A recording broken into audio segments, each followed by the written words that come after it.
시장에서 반짝 뜨고 사라질 종목이 아닌 끝까지 갈 수 있는 종목 하나씩 살펴보겠습니다. 갈테마 가라 곽영훈 부장 함께합니다. 안녕하세요. 네, 안녕하십니까. 예, 부장님 주말 잘 보내셨나요? 네, 잘 보냈습니다. 예, 어쩌면 조만간 나 주말 동안 우주 여행 다녀왔어 라는 말을 할지도 모르겠습니다. 그런 관점에서 첫 번째 테마 열어보도록 하죠.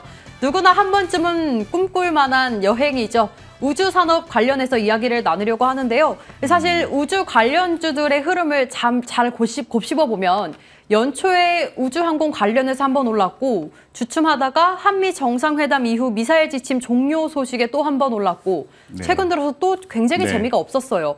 오늘 좀 올라가고 있는 것 같은데 이유인즉슨 테슬라랑 아마존 쪽에서도 조금 더 적극적인 좀 투자를 보이고 있는 게 아닐까 싶은데요. 우주항공 관련해서 전망 어떻게 보세요? 네, 일단 기존에도 좀 말씀을 좀 드렸습니다만 이제 우주항공 관련 테마 같은 경우에는 중장기로 아주 장기로 보셔야 돼요. 그래서 향후 우주 여행에 대한 관심도가 높아지고 있는 거죠. 현재 지금 말씀하신 것처럼 최근에 그 한미 정상회담 이후에 미사일 지침 관련해서 변경이 있었죠. 그로 인해서 한 단계 더 우주 산업에 대한 업그레이드를 할 수 있는 상황이 좀 주어졌다고 말씀드리고 최근에 이슈가 좀 간간히 나오는 거죠. 그래서 첫 번째가 말씀하신 것처럼 테슬라 머스크 인공위성 33조 투자 우주 원소재 공급 부각으로 인해서 최근에 또 기존에도 한번 말씀을 드렸습니다만은 캔코아 에어로스페이스가 굉장히 잘 가고 있는 거죠. 그래서 가는 종목 그대로 보시는 게 맞는 것 같고요. 또 다른 이슈를 좀 살펴보면은 그 아마존 창업자 제프 베이조스가 오는 20일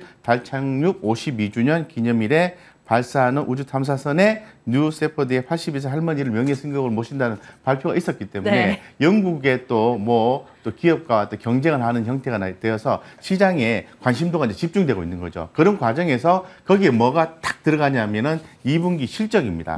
그래서 이 우주 관련된 종목들이 보면 우리나라가 대표적인 게 한국 항공우주가 있을 것 같고요. 한화 에어로스페이스, 캔코아 에어로스페이스, AP 위성 이런 종목들이 있는 거죠. 최근 흐름 보시면 AP 위성, 캔코아 에어로스페이스, 한국 항공우주는 잘 가고 있습니다. 그래서 계속 좀 보유 관점을 유지하는 게 좀 맞지 않느냐 이런 생각을 좀 가지고 있습니다. 어쨌건 다시 한 번 더 강조드립니다만은 실적이 받침이 되는 한 우주 항공 산업 관련된 종목들은 계속해서 주목하시고 대응하시는 게 맞다고 말씀을 좀 드리겠습니다. 네, 제가 굉장히 여러 가지 테마들을 부장님과 함께 다루잖아요. 그런데 제가 낸 결론은 가장 좋은 테마는 실적이 아닐까 싶습니다. 그런 관점에서 항공우주 관련주 중에서도 실적이 좋은 종목을 장기적으로 바라봐야 할 텐데요. 어떤 종목에 주목하고 계실까요? 제가 볼 땐 대표적인 종목을 보시는 게 맞는 것 같습니다. 다들 뭐 실적이 좋아요. 하나 에어로스페이스도 괜찮 좋을 것 같고요. 인텔리언테크도 재작년부터 관심을 많이 가졌던 종목이죠.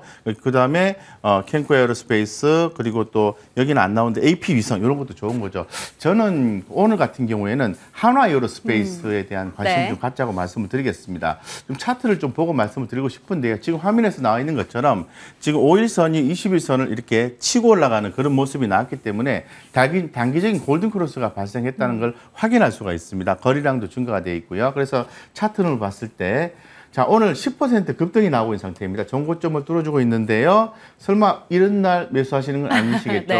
사실 그 주가가 급등을 할 때 관심을 가지셔야 돼요. 그리고 주가가 조금 눌러졌을 때 분할해서 매수 공략이 들어가야 되는데 오늘 같은 날은 어떻게 보면은 조금 소량 정도만 매수를 해서 흐름을 파악하는 정도로만 하시는 게 좋겠죠. 그 다음에 이틀, 3일 내에 주가가 어느 정도 가격 지지선을 유지하는 상태에서 유지가 되고 상방 흐름이 나와준다면은 매수하시면 좋겠죠. 한화 에어로스페이스를 주목하는 이유는 2분기 어닝 서프라이즈가 전망이 된다라는 부분입니다. 그렇기 때문에 좀 주목하시면 좋겠고요. 하방을 제가 제한을 좀 했으면 좋겠습니다. 하방을 제한을 좀 시키고요. 상방 흐름을 좀 잡아가는 게 좋겠다고 좀 말씀을 좀 드리겠습니다. 지금 하방은 48,450원 정도 보시면 될 것 같고요. 상방은 그대로 좀 열어놓는 전략도 좀 괜찮을 것 같은데 추세 대응이 가장 좋을 것 같습니다.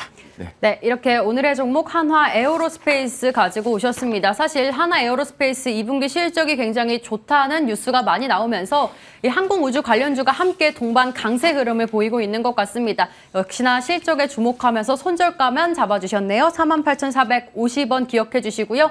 상승으로는 갈 때까지 가보자는 의견 주셨습니다. 이렇게 첫 번째 테마 살펴봤고요. 바로 이어서 두 번째 테마 열어보도록 하죠. 곽 부장의 갈 테마 오픈합니다.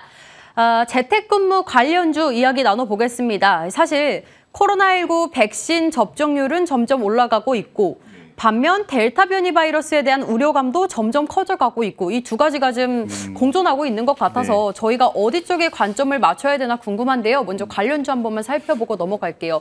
뭐 대표적으로 알서포트와 링네트 있는 것 같고 다양한 종목들이 있는데 부장님, 저희 백신 접종률이 올라가는 거에 초점을 네. 맞춰서 이제는 좀 탈출을 해야 될 기회일까요? 아니면 델타 변이가 혹시 모르니까 재매수 관점으로 바라봐야 될까요? 기존에도 계속 말씀을 드리고 있습니다만 예방 차원으로 가야 될 것 같아요. 네. 그래서 델타 변이 바이러스가 계속해서 창궐한 이후에 확산되고 있는 그런 양상이 나와주고 있는 거죠. 그래도 우리가 경기 회복에 대한 기대감이 살아있는 것은 치사율이 상당히 낮다라는 부분이 강조가 되고 있는 상태입니다. 하지만 전염률은 대단히 높다고 말씀드리겠습니다. 어쨌건 이러한 그 변이 바이러스의 어떤 확산세에 의해서 뭐 재테크 근무라든가 이런 부분들이 다시 한 번 더 부각이 되는 양상이 나와줬다는 거죠. 이거는 이것 때문에 해당되는 주식이 반드시 간다라기보다는 시장의 관심도를 모아주는 어떤 모멘텀을 제공한 것이 아닌가라고 생각하고 있고요. 이런 과정에서 그러면 주가가 좀 많이 빠져 있는 상태에서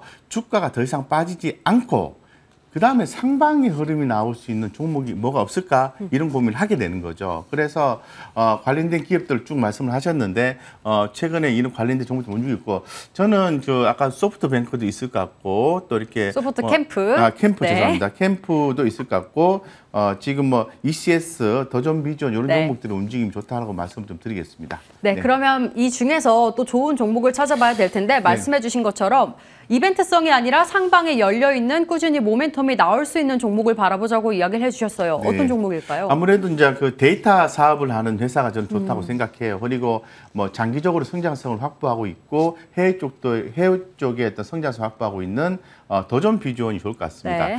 주가가 빠진 것만큼 메리트 있는 건 없어요, 사실은.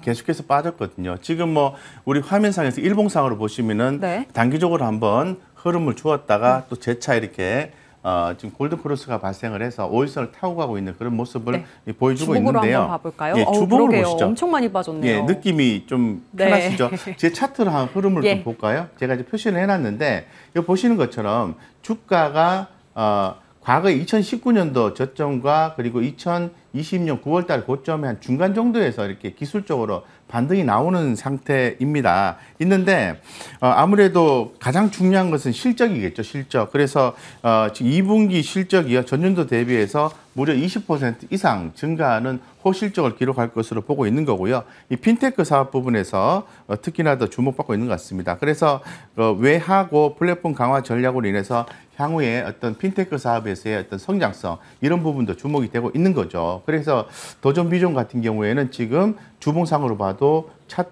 흐름이 거의 하방의 흐름이 확보된 구간이라고 말씀드리고 일봉상으로 이렇게 보시면 느낌이 또 어떠신가 한번 확인해 보시죠. 괜찮다 이런 느낌 드시지 않습니까? 이제 공매도 비율 차트를 보고 말씀드릴게요. 네. 자, 최근에 6월 10일부터 해서 공매도가 이렇게 많이 출현을 했습니다. 이렇게 한 8만 원에서 8만 한 4천 원 사이에서 공매도 출현이 많이 됐습니다만은 이걸 딛고 올라가는 모습이 마치 쇼커버가 나와주는 현상으로 이제 추정이 되고요. 대차 잔고가 줄어들고 있기 때문에 주가는 공매도에 대한 어떤 부분에 있어서 주가가 약화된다기보다는 상방의 흐름이 나아질 가능성이 있다라고 말씀을 드리겠습니다. 네, 이렇게 더존 비전 말씀해 주셨는데요. 현재 고점 대비 많이 빠져 있는 저평가 상태라고 이야기를 해 주셨습니다. 저희 가격 전략도 들어봐야 될 텐데 네. 목표가와 그리고 네. 손절가까지 네, 짚어볼까요? 아무래도 계속해서 말씀드린 네. 것처럼 지금 91,200원이잖아요. 하방만 좀 제한을 하겠습니다. 하방 제한하고 85,000원 짧게 하방을 좀 제한을 시키고요. 상방을 좀 크게 열어놓을게요. 135,000원 1차 목표가 잡으시면은 현재 시장에서 얘기하는 목표가 범위 내에 들어가기 때문에 합리적인 목표가라고 개인적으로 생각하고 있습니다. 네, 단순히 재택근무 관련주가 아니라 글로벌적으로 다양한 사업을 하고 있는 더존 비전 오늘의 종목으로 가지고 오셨습니다. 손절가는 85,000원 잡아주셨고요. 목표가 굉장히 높게 잡아주셨네요. 상방 많이 열려 있다고 판단하신 것 같습니다. 현재 91,200원 선 지나가고 있는데요. 135,000원 짚어주셨습니다. 참고해서 대응해보시면 될 것 같네요. 이렇게 갈테마 가라와 함께 이슈앤뷰도 여기서 인사드리도록 하겠습니다. 곽영훈 부장님과 함께했습니다. 함께해주신 여러분 고맙습니다.